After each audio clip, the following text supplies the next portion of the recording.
तभी उनको पहचान पाओगे।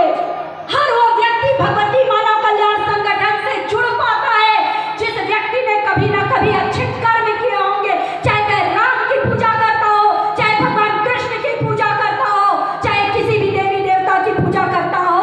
अगर वह अच्छे कर्म कर रहा है और किसी की भी पूजा कर रहा है तो उनके इष्ट उनको सच्चे गुरु के पास पहुंचाएंगे ही पहुंचाएंगे। तो दिखावे में पड़ने की आवश्यकता नहीं है। अपनी ऊर्जा को जागृत करो, अपनी चेतना को जागृत करो।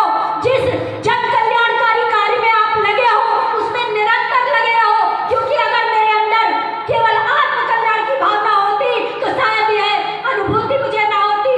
मेरे अंदर आत्म कल्याण के साथ जन कल्याण की भावना है, इसीलिए मुझे पूर्ण आशीर्वाद मिल रहा है। अगर आपको भी पूर्ण आशीर्वाद चाहिए तो आप भी आत्म कल्याण के साथ जन कल्याण और समाज कल्याण की भावनाएं अपने अंदर रखिए।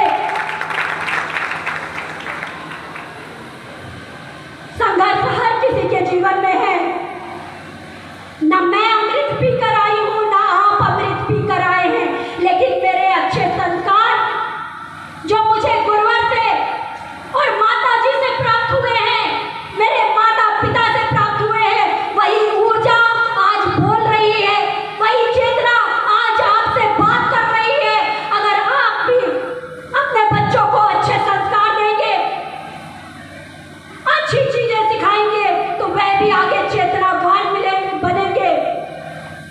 जितने भी हमारे महापुरुष हुए हैं, चाहे वीर शिवाजी हो, महाराणा प्रताप हो, या हमारे स्वतंत्रता संग्राम सेनानी हो, आप उनकी कहानियां सुनिए।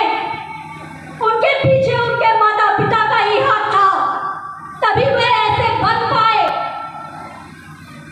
आप भी अपने बच्चों को अच्छे संस्कार दीजिए कि कम से कम अगर वह स्वतंत्रता संग्राम सेनानी ना बन पाए, कम से कम वह महाराणा प्रताप, स्वामी विवेकानंद, शिवाजी ना बन पाए, तो कम से कम जिस कार्य में वो आगे बढ़े, जिस क्षेत्र में वो आगे बढ़े, जिस व्यवसाय में वो आगे बढ़े, कम से कम उसमें सफलता अवश्य प्राप्त करे। ऐसा चेतनावान और कर्मवान बनाइए।